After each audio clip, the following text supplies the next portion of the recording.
Hello, I'm Carrie Gard, and welcome back to TM Time with Tech Marketing Leaders. You guys are getting a double whammy this week. Let's go. Let's go. If you're here for it, like I am, like Sammy is, please join us in the comments. We are here for you. I love your sidebars. Elijah's going to be hanging out with you in the comments, and he's going to also be making sure that we see your questions so we can take them as they roll in. I will do my best to make sure we get to all of them. But if we don't, have no fear. We will come back to you asynchronously at the end and make sure that we follow up, whether you are commenting live or whether you're commenting and watching the recording. We got you. We got you. I'm so excited for this show. A little bit about Sammy before we jump in. Sammy's a passionate, blah, blah. Sammy is Words are passionate about hard. blending creativity and strategic thinking to deliver campaigns and events that not only exceed goals, but create lasting impact in brand communities. If you want to connect with Sammy, we will cover that at the end. Don't you worry. But the beautiful thing about this conversation, what I'm looking forward to, is that Sammy's actually on the B2C side, and we're going to bring her experience and expertise of how to be human onto the B2B side, and it's going to be wonderful. So, Sammy, welcome to the show. Hi, thank you so much for having me. So excited to have you. That was a little tiny blurb that gave nothing of what your journey has been, which is what we really care about. So, Sammy, tell us, what do you do now and how did you get there? Right now, I am a director of marketing for a fitness space, kind of like a mom and pop gym right now. And then I do a lot of freelance on the side, just delivering marketing strategies and executing on the ones that sound fun to me, because not all of them are fun. And I have the freedom to kind of pick and choose doing freelance, which ones I want to execute on. But I actually come from fitness. I was a trainer, fitness, nutrition, program design, all of that for about 10 years. And there was a lot of overlap there. But I guess long story short is I was in online coaching, trying to be an online social media influencer when that didn't quite exist yet. People looked at you like you were really dumb at that time.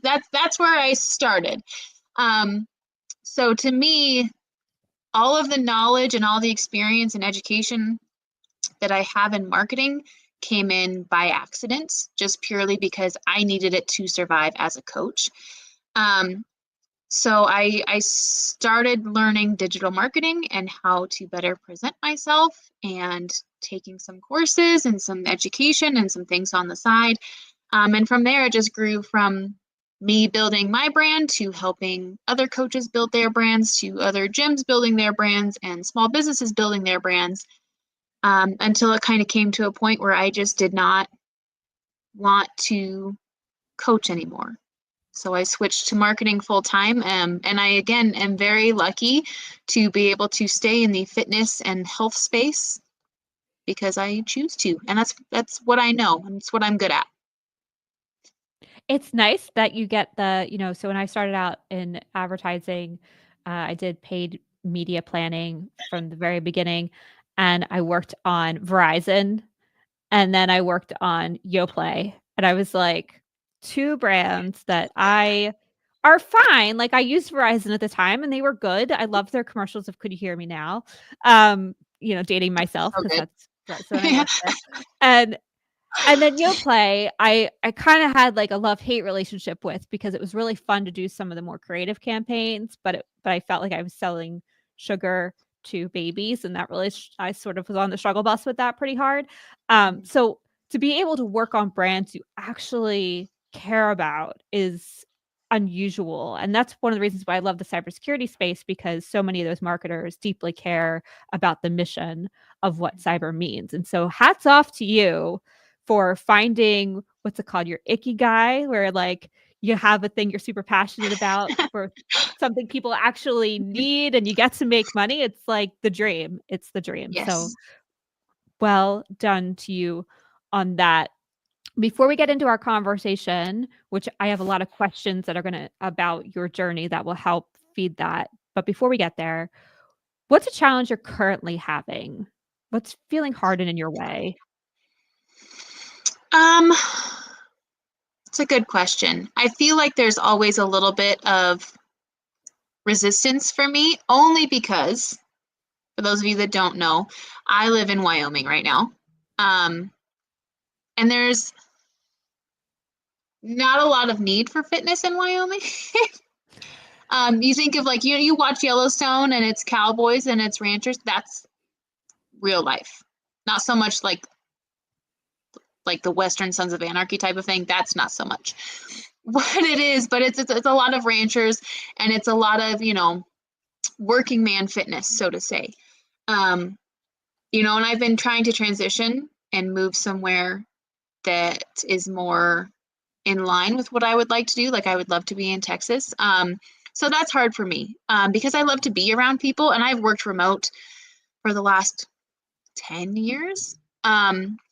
But like I was telling Elijah before we got started, I've recently started doing some in-house stuff, here in town, and I forgot how much I missed being around people on a day-to-day basis. Yeah. So for me, like I have a great position, and I still get to do freelance right now, and I have these really great people around me, but there's always that little bit of resistance that, I would like to be somewhere warmer. I would like to be in Texas. So I'm grateful and I'm happy here, and I love what I do, but there's always that little bit of a push, like there could be something else.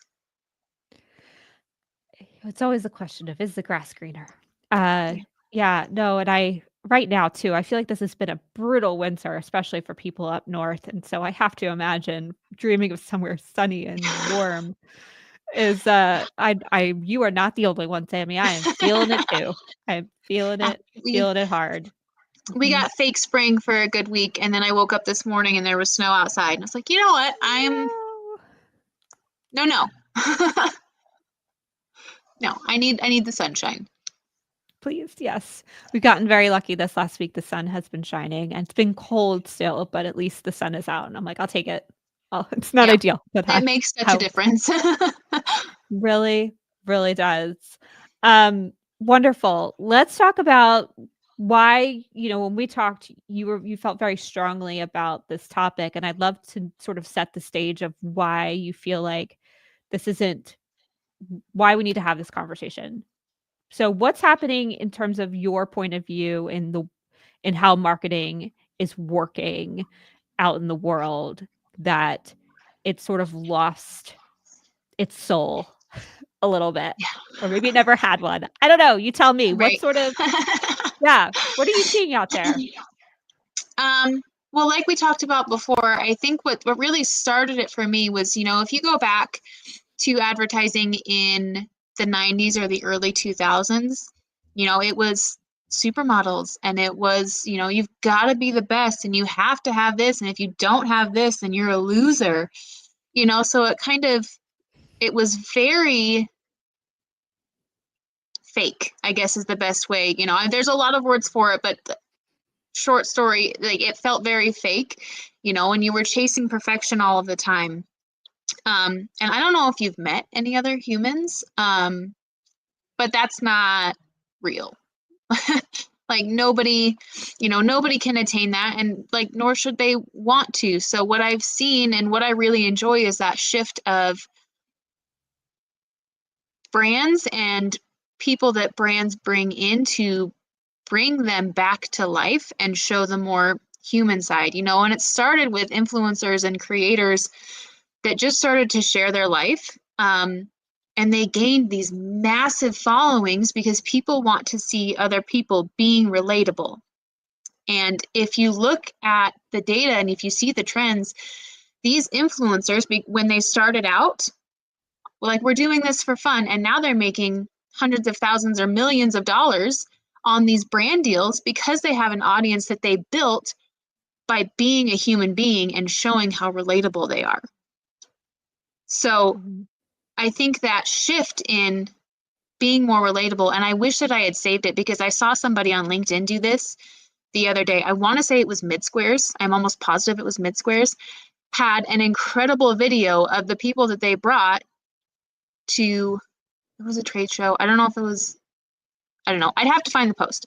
Whatever it was, go to their page. They did an incredible job creating this video of just people that work for the brand that were being funny and they were entertaining and just showing their personalities.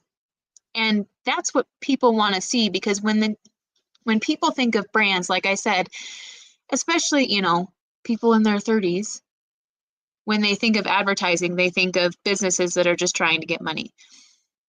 When you see people and you're entertained and they're talking about something, or, they're mentioning a brand or how they're using it or how it works, that piques your curiosity. And then you want to go see what that brand is about because you trust whoever you're watching, because it created some sort of connection in you by the entertainment. So to see that shift, I think there are some brands that are doing it just so well, and it makes me so happy to see it. Influencer does seem to be I don't want to say up and coming. It's been around for a long time. But I think with the rise of AI and how the buyers are buying these days, where they don't want to click on anything, they don't want to give up their information, they want to do their own research and their own homework, and they want to hear from real people, that having an influencer program as part of your marketing program is kind of necessary now. It feels like there's that shift happening. And I don't know that B2B marketers have really figured out how to do that. I want to say, I feel like everything's easier on the consumer side, but I could just be biased because I've been in B2B so long. And then when I dip my toe in B2C, I'm like, wow, this is 3-week sales cycle, and change this thing today and I'm seeing results tomorrow. Yes, please to that. But I feel like B2C has been on the influencer train for a long time, and now B2B is just catching up. So considering this is where you sort of started your career as a marketer, can you share with us, like, what are some of the best practices that come with bringing influencers into your marketing program? Is this something you are actively doing even today with, as yourself as a marketer, are you bringing influencers in, and how are you doing that? It's not something that I do on a day-to-day, but like I said, when I deliver strategies, influencers are 97% a part of that strategy, for good reason. Like you said, it's almost necessary now, because what it does is it creates that social proof that people want to see.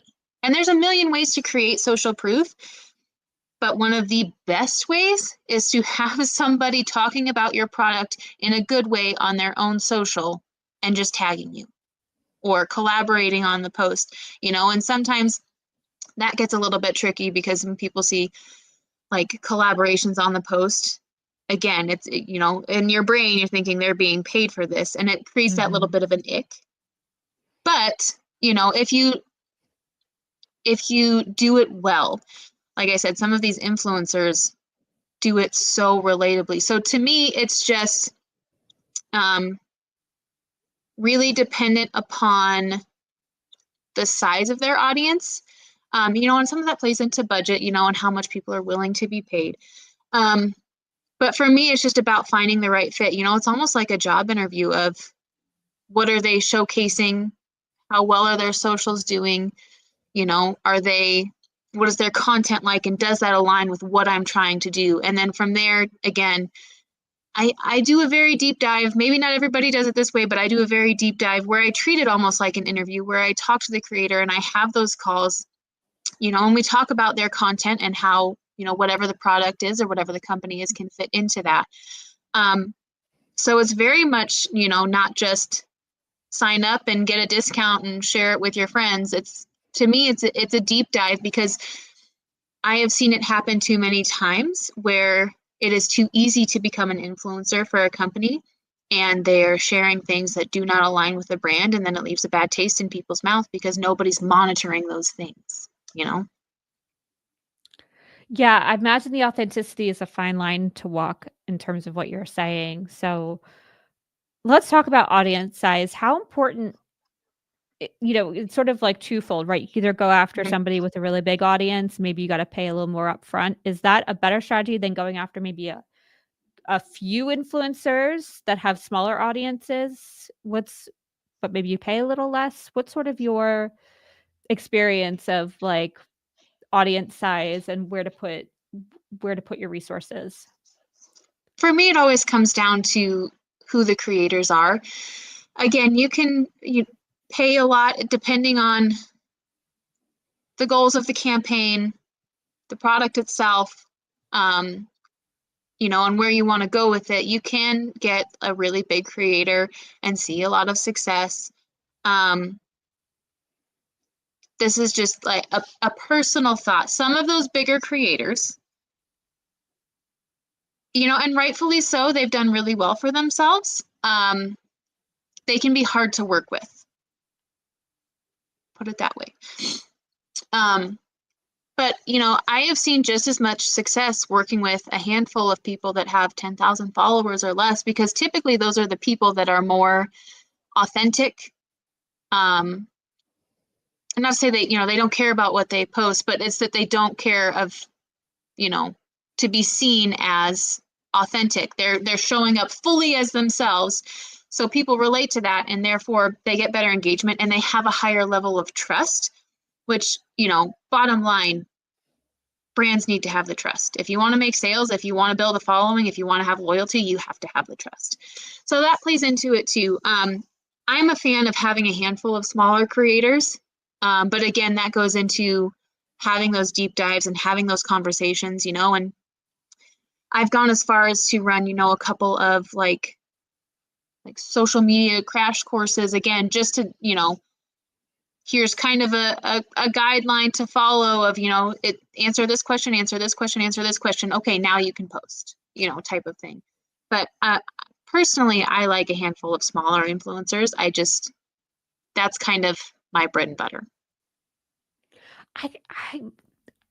I haven't done a lot of influencer programs, but I feel like that's my intuition of it being easier to work with those folks and being more collaborative with them.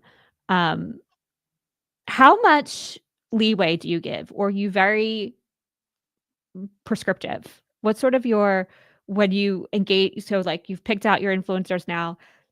How much guardrail do you give them? Is it very strict of do's and don'ts, or is it pretty much like, here's the goal of the campaign, you do you?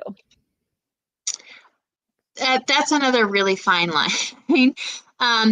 Because a lot of it depends on the content that they're already posting. But again, that goes into picking the influencers. If I really like the way that they're delivering whatever it is that they're delivering, if they have a really great way of setting things up in their posts already, here's what the campaign is, take it and run with it. And of course there's typically approvals that happen before they actually post. But a lot of times it's, I've picked you because I like your content, I like the way that you deliver it, and your audience trusts you doing this type of content. This is what I need you to do. Take it away. But, there's always parameters. Yeah, no, I love that. I do think it's a balance. What are some of the parameters you give influencers in a conversation or a brief? A lot of it, it varies conversation to conversation, campaign to campaign, but a lot of it is my biggest rule is staying authentic to what you're doing, because as soon as you switch something up, people can feel that and people can see that, and I had made those little hats, like I said, in another podcast, which I will probably link in the comments on this one, just so you can listen to it too, because it's very similar. I said, people can tell when you're being an asshole, so don't be an asshole. That's like, if I had anything written on my gravestone, that's probably what it would be. People can tell when you switch up, and people can tell when you're being inauthentic. So my biggest thing is, like, I don't want you to sound like a robot. I don't want you to change everything that you're doing. I don't want you, I curse all the time. Like, if you're a creator that curses, like, That's going to happen naturally. So if you show up and you're talking about this brand, and if the brand is, again, if the brand is not okay with any cursing, that's a separate conversation and a separate creator. However, Yep. and again, it all comes back to finding the right people for each brand. So, if it's a brand that is very clean cut and does not enjoy cursing, I am not picking a creator that curses, because as soon as they post a video, their audience is going to know that it's off and it's not going to feel right and it's not going to do any good. So people are going to be seeing the video and it's going to get engagement because people are commenting about how off the creator sounds, but it is negative. We're getting negative views on that because you can tell how inauthentic it feels. So my biggest rule in every scenario is authenticity, whether that is being authentic to the brand in finding the right creators, or authenticity in the creators about posting for the campaign. Yeah, I imagine it's this, it kind of is dating in the sense of finding the influencer that's going to elevate the brand identity in a way that works really well together, right? So Duolingo keeps coming to mind for me because their marketing is just so, I mean, it's interesting because it's so memorable and so good, but also like to a very, they're trying to play into that younger Mm-hmm. alpha audience now, right? And so like the creative is not anything that I gel with. And also, it almost makes me cringe a little bit when you're seeing like Duo as this unicorn thing. I don't know. Yeah. But it's memorable and that they're Yeah. clearly talking to the right audience. So trying to find the right influencer who's going to, you know, create that color and that vibrancy and lean into that makes a ton of sense, right? And so I love what you're saying of like coming back to dating, right? You got to find the people who are going to already emulate your brand so you don't have to give necessary guidelines. All you need is goals and messaging and let them go run. If you have to build guardrails, I feel like what you're saying, Sammy, is like if you have to Mm-hmm. build a lot of guardrails, this is not the right person. Exactly. Yeah. Yeah. Which, like, just as a side note, if influencer marketing is not at its own position, its own role in your company, you are overworking whoever has to deal with whatever it is they do and influencer marketing. It is a full-time job, if done correctly, to be an influencer director, to manage those influencers and those collaborations and partnerships, if done correctly, is a full-time plus job by itself.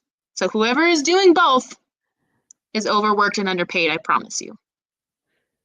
I'm imagining it's probably the social media soul who is probably trying to do both of these Typically, things. it is. Yep. Yeah. Okay, well tell me more about like the full-timeness of it. So, you know, cuz if you're a brand thinking about how to break into the influencer side of things, and now you're being told to hire a person, that probably feels a bit big. Mm-hmm. So, help me understand what the roles and responsibilities are and sort of the interactions that they need to do on a regular basis to be a full-time job. I'm working hand in hand with marketing every single day, nonstop. You are working together because you have to understand what the campaigns are, what the goals are, and what's coming next. And I think that's one part that really gets missed a lot of the times. As marketing creates these campaigns, and they have a timeline, but then like whoever's upstairs or whatever sales is or whatever discount they're offering does not get back to marketing. So now there's no, like, if there's no communication, nothing is being done properly, which I could do a whole nother podcast on, believe me. So as long as marketing is on the correct page with everyone else in the brand, in the company, right? Your influencer leader is working hand in hand with marketing, and again, doing those deep dives is, what is this campaign? What are the goals are, and what are we looking at, so that they can go out and search and find those creators that match that. And like you said, it's a dating game. So think of it as like you're swiping Tinder for 3 weeks and you are like hand picking 5 to 10 people out of those 3 weeks and having those conversations. And a lot of times they won't get back to you. So you're back to the drawing board of finding creators that you can have conversations with and having calls and making sure that it's the right fit. So it's a lot of research, I guess, is the best word, of back and forth, getting really clear again with marketing on what it is that you're looking for so that you can go out and look and have conversations.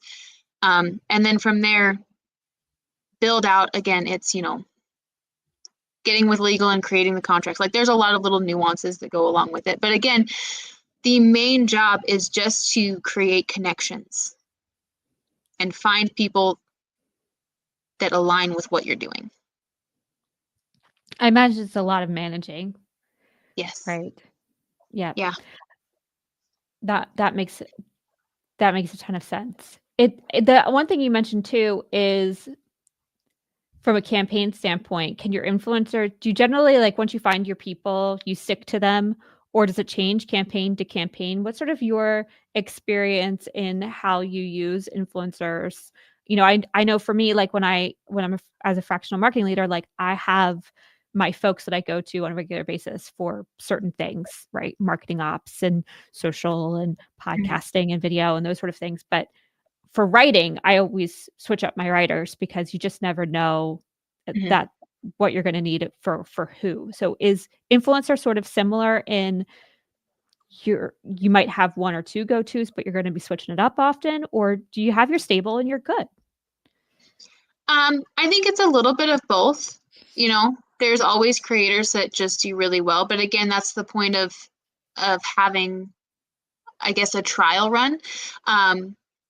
Legion Supplements does this really well, where they offer contracts for 4 months to be, like a they call it a sponsored, not a sponsored athlete, but a sponsored ambassador.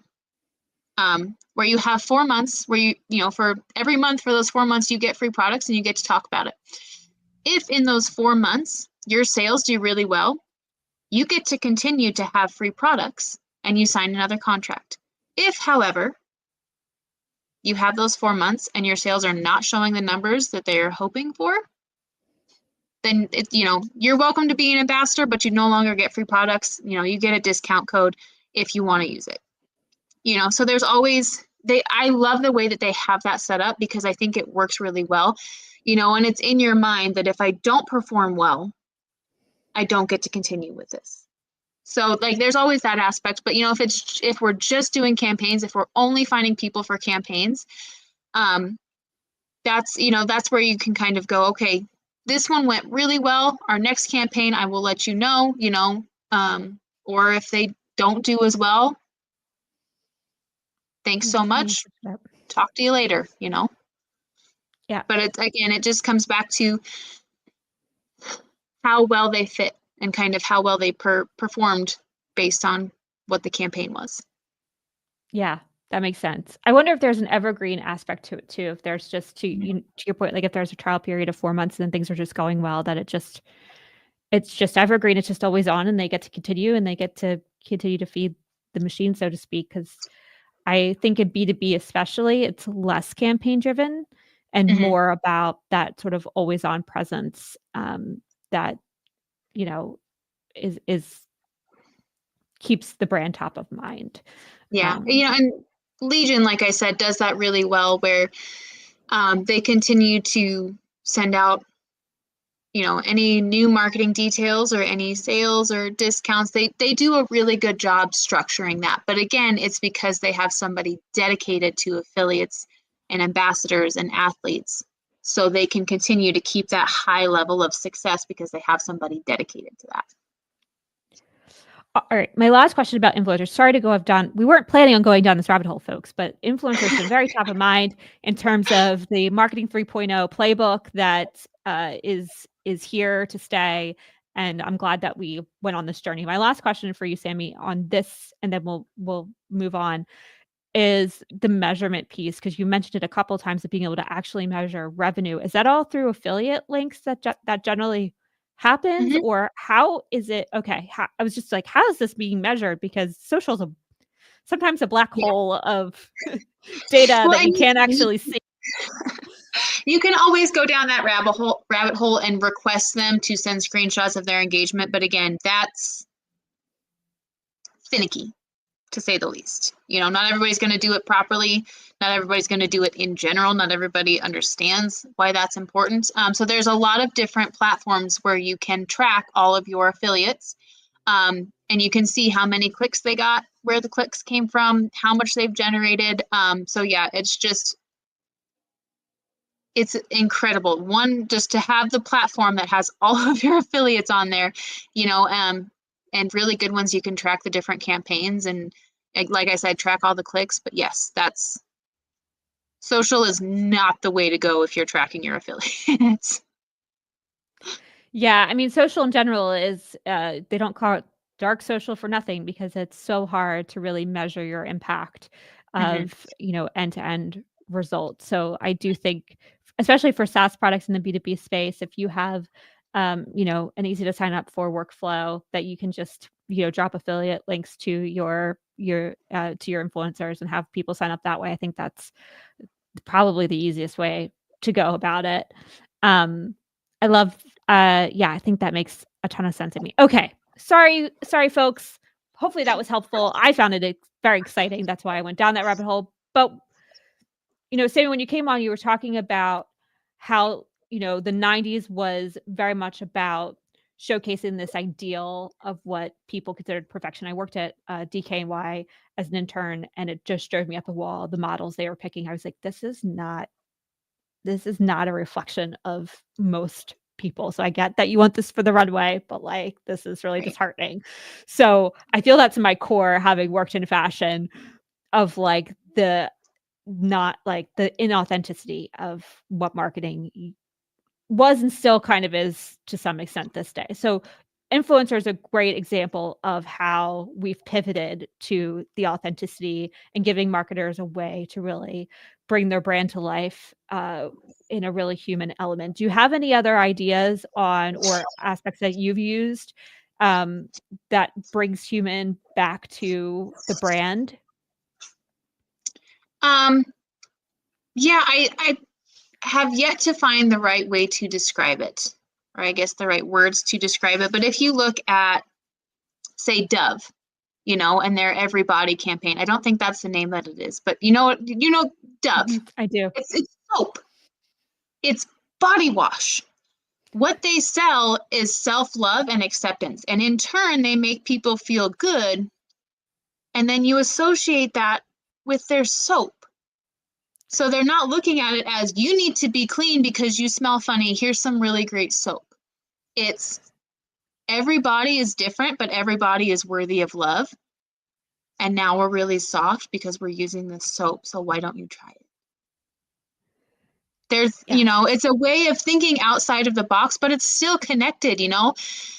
For example, like, I have done a couple of campaigns for like physical therapy or mobility where it's, people getting to do the workouts or getting to run with their kids or getting to do whatever it is, and at the very end, you talk about the brand, because it's not what this brand or what this product is specifically doing, it's what it's allowing you to do or what it's allowing you to feel.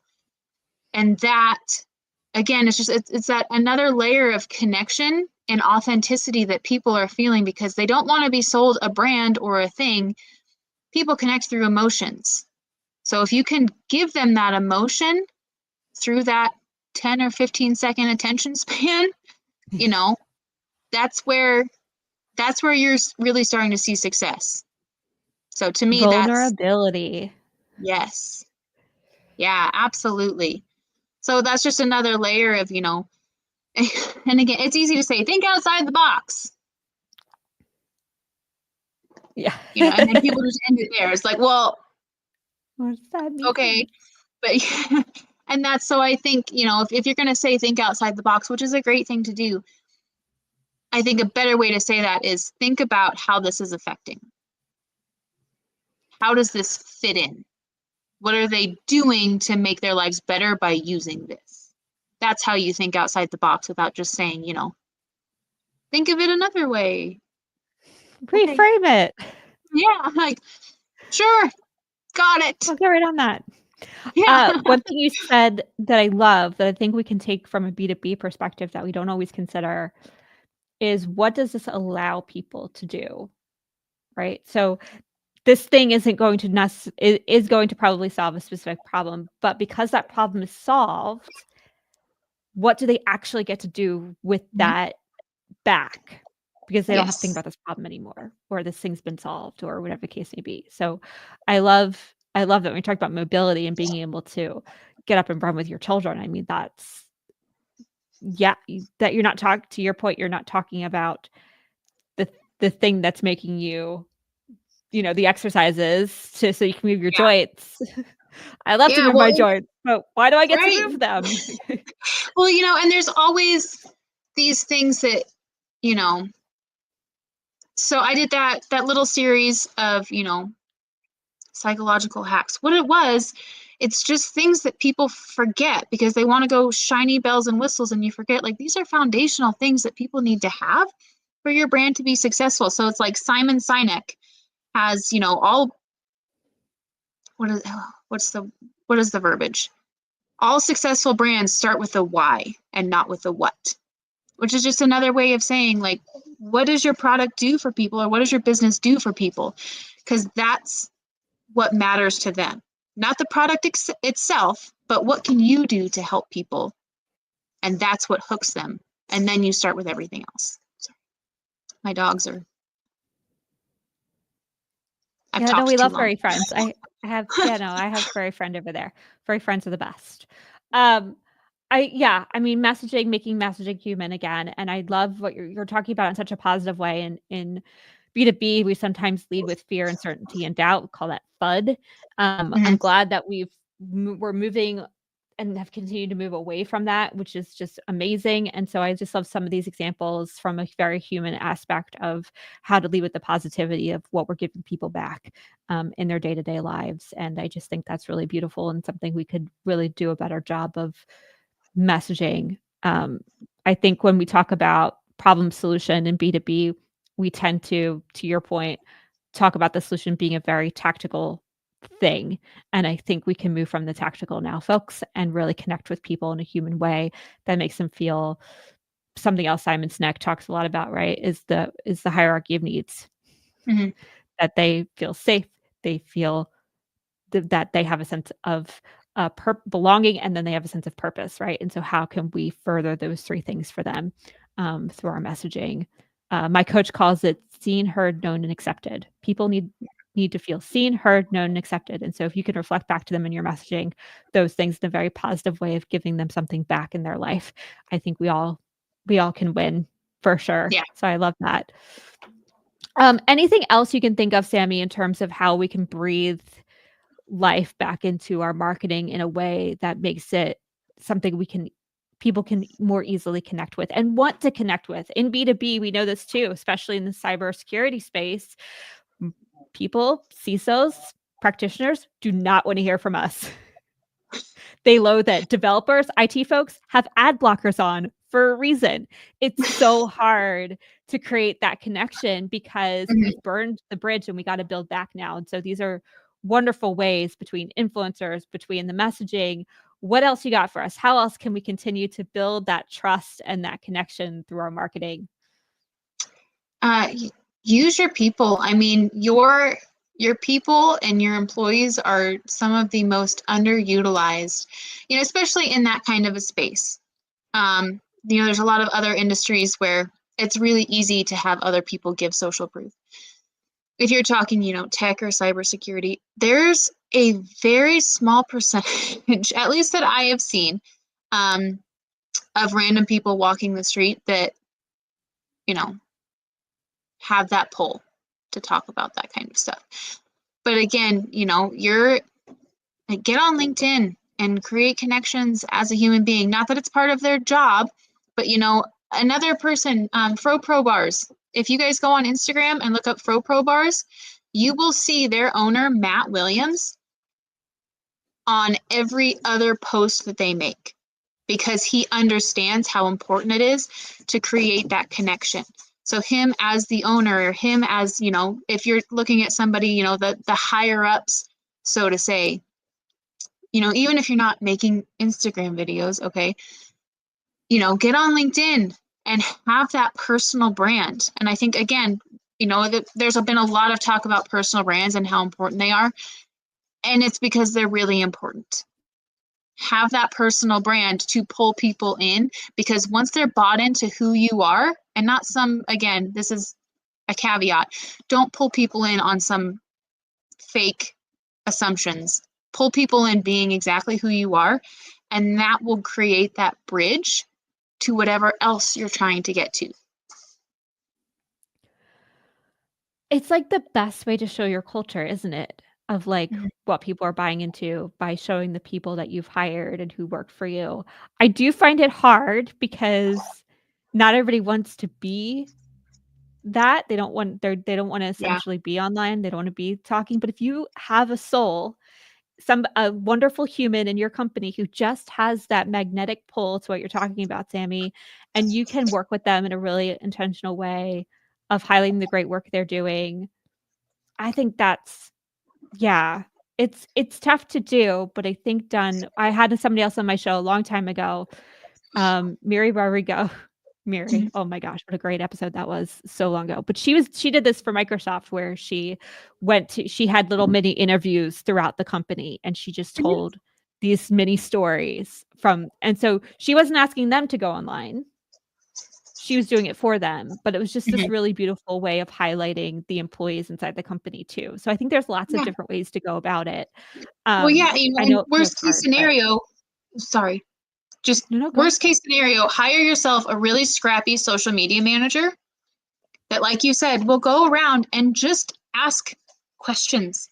And, you know, those little, get a tiny mic and have them hold the tiny mic and ask them questions, or have them share a little snippet, or like, you know, like top of mind, ask them to, you know, explain something that doesn't make sense to most people. Like if you ask me to explain anything tech, nope.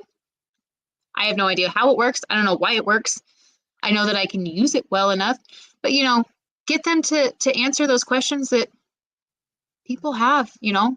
Just to get somebody really scrappy that is not afraid to be online, somebody really young, Yeah. pay them accordingly.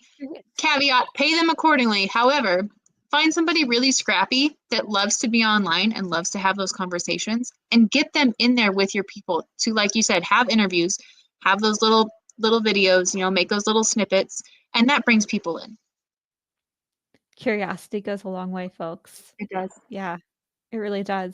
Oh my gosh, Tammy, I could talk to you forever. I'm sure you got more tips and tricks up your sleeve. If people, give us one last one. One last one before we go.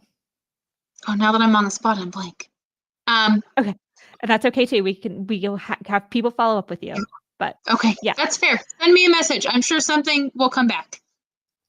influencers, messaging, and personal branding, all great, wonderful ways to bring humanity back into your brand. I love it. I'm so grateful. Sammy, thank you so much. Where can people find you as they have more questions about these things? I am on LinkedIn, just Sammi Norman, Sammi Norman. Um, I'm also on Instagram. I talk a lot more fitness on Instagram if you're into that kind of thing. Sammi Norman Fit, same thing, Sammi Norman FIT. That's where I'm at. Awesome. Well, go follow her, folks. I sure will be. Before we go, Sammy, something that I love to ask at the end of all my shows is, outside of work, you are more than a marketer. What's something that's currently bringing you joy? Ooh. New beginnings, I think, is